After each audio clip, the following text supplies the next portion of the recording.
Capítulo 2. O mundo havia chegado a um daqueles momentos marcantes da história, em que, entre o fim de um período e o início de outro, tudo se transforma. A leste ficava a Turquia, ao sul estava a Espanha, ao oeste a França e ao norte a Alemanha. Além do título de grande potência, todos esses países exerciam no futuro uma enorme influência sobre os estados secundários. Da mesma forma que Alexandre VI, também lançaremos uma rápida olhada sobre todos esses países e veremos quais eram suas respectivas situações em relação à Itália, que cada um deles cobiçava como um prêmio. 300.000 turcos, depois de ter rogado em vão pela ajuda de toda a cristandade, não quis sobreviver à perda de seu império e foi encontrado morto no meio dos mortos, perto do portão da Torfana. Em 30 de maio de 1453, Maomé II havia entrado em Constantinopla, onde, após um reinado que lhe fez jus a título de Fatili, ou seja, o conquistador, morreu deixando 2 filhos para trás. O mais velho deles ascendeu ao trono com o nome de Bajazeto II. A ascensão do novo sultão, contudo, não ocorreu com tranquilidade garantida por seu direito de primogênito e pelo fato de ter sido a escolha do pai. Seu irmão mais novo, DJ, mais conhecido pelo nome de Zizin, havia apelado para sua condição de portirogênio, ou seja, nascido durante o reinado de Maomé. Ao passo que Bazazeto, que nascera antes, era filho de um homem que, à época, era um qualquer. Tratava-se de uma artimanha torpe, mas onde a força é tudo e a lei não é nada. Foi o suficiente para suscitar uma guerra. Os dois irmãos, cada um à frente de um exército, batalharam na Ásia em 1482. DJ foi derrotado após uma luta que durou 7 horas. Perseguido pelo irmão, que não lhe deu tempo para reunir o seu exército, ele se viu obrigado a embarcar na Cilícia. Refugiou-se em Rhodes, onde pediu a proteção dos Cavaleiros de São João, que, não ousando dar-lhe asilo em sua ilha, que ficava tão perto da Ásia, mandaram-no para a França, onde o abrigaram cuidadosamente em um de seus protetorados. Fizeram isso a despeito dos pedidos de Gatibay, sultão do Egito, que, tendo se rebelado contra Bajazeto, desejava o jovem príncipe em seu exército para conferir à sua rebelião uma aparência de guerra legítima.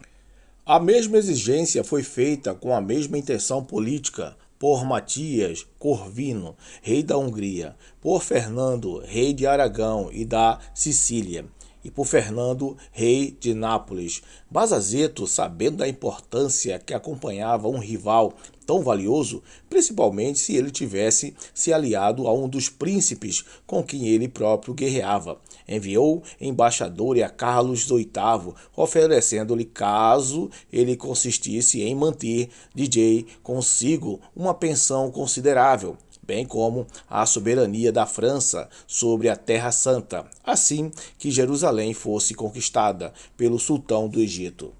O rei francês concordou com os termos. Contudo, Inocêncio VIII interveio, reivindicando DJ para si, aparentemente para apoiar, em nome das reivindicações do refugiado, uma cruzada contra os turcos, mas na realidade só queria se apropriar da pensão de 40.000 ducados oferecido por Bazazetos a qualquer um dos príncipes cristãos que concordassem em ser o carcereiro de seu irmão. Carlos VIII não se atreveu a recusar ao chefe espiritual do cristianismo um pedido baseado em tais razões sagradas. Sendo assim, DJ deixou a França, acompanhado pelo grão-mestre Abdu'l-Bussol, sob cuja responsabilidade ele estava. Seu guardião, contudo, em troca de um barrete de cardeal, consentira em entregar seu prisioneiro. Em 13 de março de 1489, o infeliz jovem, alvo de tantos olhares sequiosos, montados em cavalos esplêndidos e vestidos com trajes orientais magníficos, fez a sua entrada solene em Roma, entre o prior da Alvenia, sobrinho do grão-mestre de Aubusson, e Francisco Cibo, o filho do Papa. A partir desse dia, ele permaneceu ali E Bajazet, fiel às promessas que tinha grande interesse em cumprir, pagou pontualmente ao soberano pontífice uma pensão de 40.000 ducados. Essa era a situação da Turquia. Fernando de Isabel reinava na Espanha, estabelecendo as bases daquele vasto império que estava destinado, 25 anos depois, a fazer Carlos V declarar que o sol nunca se punha em seus domínios. De fato, esses dois soberanos, aos quais a história atribuiu a cunha de os católicos, haviam reconquistado quase toda a Espanha e expulsado os mouros de Granada, seu último baluarte. Entremente, dois homens geniais, Bartolomeu Dias e Cristóvão Colombo, haviam conseguido, para grande proveito da Espanha, encontrar um mundo perdido e conquistar um mundo ainda mais desconhecido, respectivamente. À vista disso, graças às suas vitórias no mundo antigo e às suas descobertas no novo mundo, havia conquistado uma influência na corte de Roma que nunca fora desfrutada por nenhum de seus predecessores. Essa era a situação da Espanha. Na França, Carlos VIII ocupou o lugar de seu pai, Luís VI, em 30 de agosto de 1483. Esse último havia, por meio de execuções, deixado, de uma certa forma, para trás o reino pacífico, amaciando o terreno da criança que ascendeu ao trono sobre a regência de uma mulher. E havia sido uma regência gloriosa que minou as pretensões dos príncipes de sangue, por fim, as guerras civis, e reuniu sob o domínio da coroa tudo o que ainda restava dos grandes feudos independentes. A época a qual aludimos, Carlos VIII, com cerca de 22 anos de idade, era, se acreditarmos em Louis de la Trémoulière, um príncipe franzino de corpo, mas grande de coração. Se acreditarmos em Comines, uma criança que acaba de sair do berço, desprovida de bom senso e de dinheiro, de constituição fraca, repleta de obstinação e também cercado de loucos em vez de sábios. E por fim, se acreditarmos em Francesco Grecciodini, cujo julgamento, por ser ele mesmo italiano, poderia ser um tanto parcial. Ele era um jovem pouco inteligente no que dizia respeito aos atos a outrem, mas movido por um desejo ardente de governar e de conquistar a glória, um desejo muito mais profundamente em seu caráter superficial e impetuoso do que em qualquer outro tipo de consciência, de engenhosidade. Inimigo de todo esforço, mostrava-se sempre carente de prudência e de bom senso. Se à primeira vista algo sobre ele parecia digno de elogio, em uma expressão mais minuciosa constatava-se que aquele algo era mais próximo do vício do que da virtude. Era liberal, é verdade, mas de um jeito temerário, por assim dizer, sem medidas e sem discernimento. Vez ou outra era acometido por uma vontade inflexível, mas era mais por obstinação e não por constância. E aquilo que seus bajuladores chamavam de bondade seria muito mais bem descrito como insensibilidade a insultos ou a pobreza de espírito. Quanto à sua aparência física, se acreditarmos no mesmo autor, era da menor lisonjeira e correspondia perfeitamente à sua pobreza de espírito e de caráter. Tinha baixa estrutura, uma cabeça grande e um pescoço curto e grosso, com peitoral e ombros largos. As coxas e pernas eram longas e delgadas. Como seu rosto também era feio, salvo a dignidade e força presente em seu olhar, e todos os membros eram desproporcionais entre si. Ele se assemelhava mais a um monstro do que a um homem. Tal era aquele a quem a fortuna estava destinada a transformar em um conquistador e a quem o céu havia reservado mais glórias do que ele era capaz de carregar. Essa era a situação da França. O Império Germânico foi ocupado por Frederico III, que foi legitimamente chamado de o Pacífico, não por sempre ter sido esforçado para manter a paz, mas porque, tendo sido constantemente derrotado, sempre foi forçado a fazê-lo. Ele havia dado a primeira prova dessa indulgência filosófica durante uma viagem a Roma, para onde se dirigiu para ser coroado. Ao atravessar os Apeninos, foi atacado por bandidos que roubaram, mas ele não empreendeu nenhuma perseguição contra os meliantes. E assim, encorajado pelo exemplo e pela impunidade dos ladrões menores, os maiores logo se valeram da oportunidade. Hammurabi tomou posse da parte da Hungria, Matias Corvino se apossou da Baixa Áustria e Frederico se consolou diante dessa derrota, repetindo a seguinte máxima: o esquecimento é o melhor remédio para as perdas que sofremos. Após um reinado de 53 anos, ele havia prometido seu filho Maximiliano a Maria de Borgonha e banido do império seu genro, Alberto de Baviera, que reivindicaram seus direitos sobre a região de Tiro. Ele estava, portanto, muito ocupado com seus problemas familiares para interessar pela Itália. Ademais, procurava um lema para a Casa da Áustria, uma ocupação da maior importância para um homem com o caráter de Frederico III. Esse lema, que Carlos V quase tornou verdadeiro, foi enfim decidido para grande deleite do velho imperador, julgando que não tinha mais nada a fazer na terra, depois de dar aquela última prova de sagacidade, morreu em 19 de agosto de 1493, deixando o império para o seu filho Maximiliano. O lema era composto pelas 5 vogais, a letra iniciais destas 5 palavras: Austrial est imperale ubi universe, e traz o seguinte significado: o destino da Austrália é dominar o mundo inteiro. Era essa a situação da Alemanha. Agora que demos uma olhada nas 4 nações que estavam destinadas, conforme já mencionamos, a se tornarem potência europeia, voltamos nossa atenção para aqueles estados secundários que formaram um círculo fechado em torno de Roma, tinham como propósito proteger como uma armadura a rainha espiritual do mundo, caso algum dos gigantes políticos que descrevemos viesse a invadi-la, atacá-la, contornando mares e montanhas, o mar Adriático ou Alpes, o Mediterrâneo ou Alpininos. Eram o Reino de Nápoles, o Ducado de Milão, a magnífica República de Florença, a Sereníssima República de Veneza. O Reino de Nápoles estava nas mãos do velho Fernando, cujo nascimento não era apenas ilegítimo, mas provavelmente fruto de incesto. O pai dele, Afonso de Aragão, herdou a coroa de Joana de Nápoles, que a adotara para torná-lo seu sucessor. Porém, com receio de não ter herdeiros suficientes, a rainha, em seu leito de morte, nomeou 2 pessoas em vez de uma, e Afonso teve que defender seus direitos contra Renato. Os 2 pretendentes disputaram a coroa por muito tempo. Por fim, a Casa de Aragão levou a melhor sobre a Casa de Anjou, e no decorrer do ano de 1442, Afonso estabeleceu-se definitivamente no trono. Logo veremos que as reivindicações do rival derrotado também serão reclamados por Carlos VIII.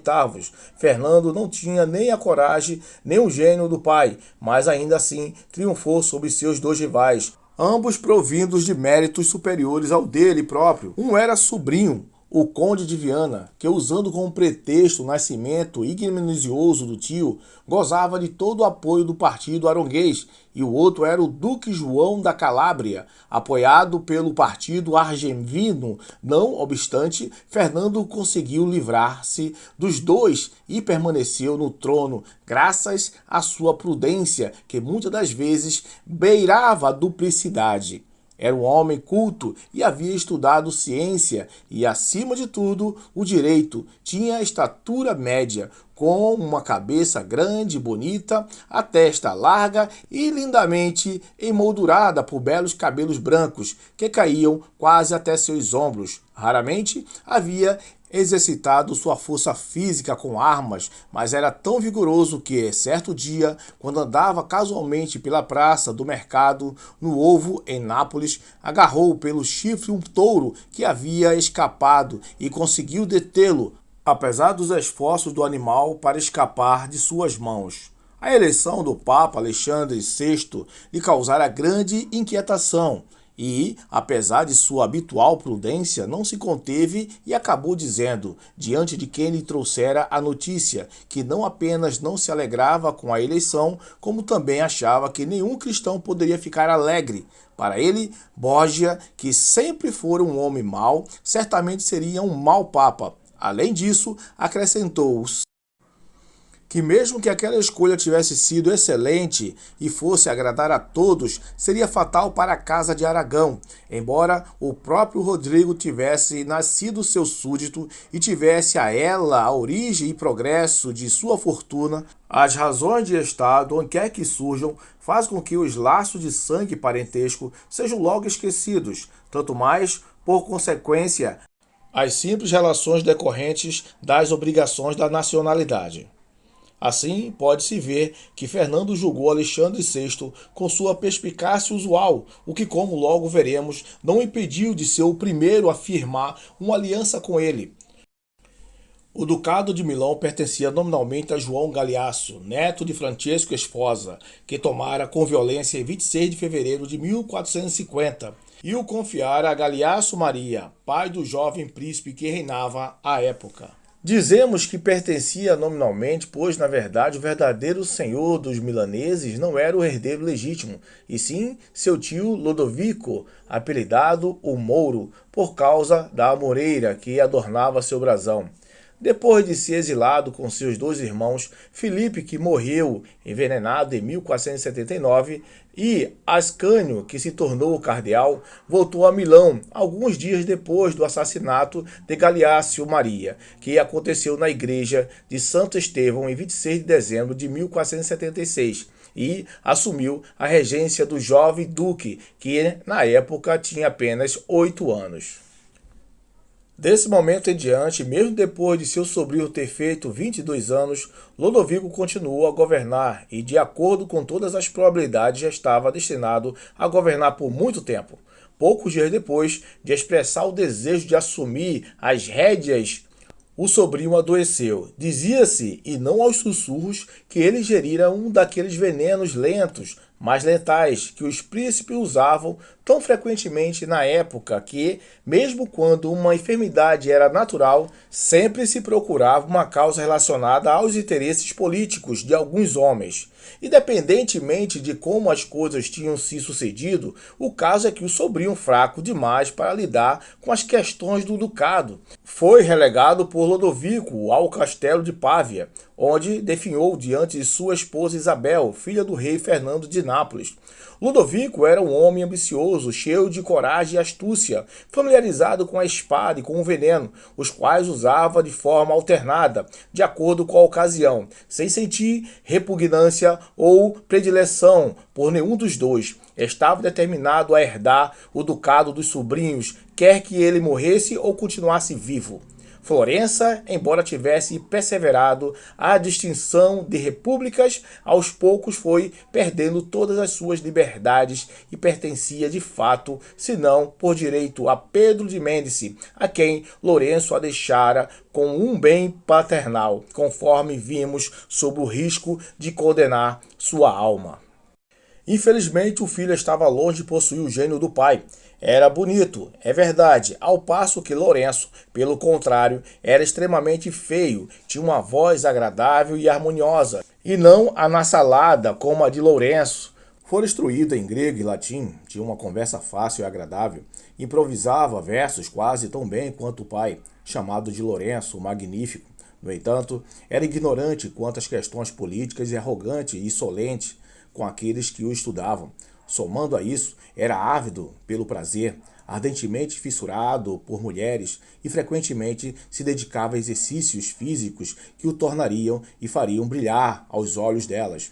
Destacava-se, sobretudo, do tênis real, esporte para o qual tinha aptidão. Prometeu a si mesmo que, assim que findasse o período de luto pelo pai, chamaria a atenção não apenas de Florença, mas de toda a Itália, com o esplendor de sua corte e a notoriedade de suas festas. Eram essas ambições de Pedro de Médici, mas o céu tinha outros planos. A Sereníssima República de Veneza, cujo doge era Agostinho Barbarigo, havia atingido ao ponto em que chegamos, o auge de seu poder e esplendor. De Cádiz ao Mar de Azov, não havia um único porto que não estivesse aberto aos seus milhares de navios. Na Itália, ela possuía, além das costas dos canais do antigo Ducado de Veneza, as províncias de Bérgamo, Brescia, Crema, Verona, Messena e Pádua. Também detinha a marca trevisana, que abrange os distritos de Feltre, Belluno, Cadore, Policélia, de Rovigo e o Principado de Ravenna. Em sua posse também estavam Freu, com exceção de Arquileia e Ístria, exceto Trieste. No lado leste do Golfo possuía Zara, Spalatro e a costa da Albânia. No Mar Jônico, as ilhas de Sante e Corfu. Na Grécia, Lepardo e Patras. Na Moreia, Morone, Corone, Neápolis e Argos. Por último, no arquipélago, além de várias cidadezinhas e vilarejos na costa, possuía Cárdia e o reino de Chipre. Assim, da foz do rio Pó até o extremo leste do Mediterrâneo, a Sereníssima República dominava todo o litoral e a Itália e a Grécia pareciam meros subúrbios de Veneza. No espaço livre entre Nápoles, Milão, Florença, Veneza, estabeleceram-se pequenos tiranos que exerciam uma soberania absoluta sobre seus territórios. Os Coluna, em Ostia, e em Netuno, os Montefeltros, em Urbino, em Manfredi, em França, e Benevócrio, em Bolonha, a família Malatesta, em Rimini, os Vitelli, em Città de Castilho, os Bagrini, em Perúdia, os Orsini, em Vicovaro, os príncipes de Este, em Ferrara. Por fim, no centro desse imenso círculo formado por grandes potências, estados secundários e pequenas tiranias, Roma se postava no ponto mais elevado. Era a mais eminente, mas a mais fraca de todas, sem influência, sem territórios, sem exército e sem dinheiro.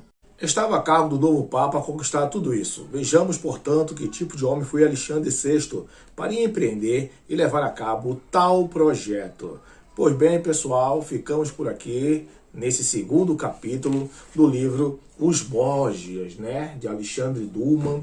Aqui está dando uma visão geral bem explicada, né, bem detalhada sobre a vivência na Europa, na formatação destes reinos e reinados desta época, trazendo até os dias atuais para que a gente tenha uma ideia da formatação mental e de conquista desses povos, principalmente religioso, nesse tema, ok? Forte abraço por você acompanhar até aí, muito grato mesmo. Se você gostou do vídeo, dê um gostei, se inscreva no canal, deixe seu comentário, que isso ajuda a dar relevância ao nosso trabalho, que a ideia é levar até você, né, de certo modo, um conhecimento elevado das coisas como são, na busca do conhecimento da humanidade. Forte abraço e até o próximo vídeo.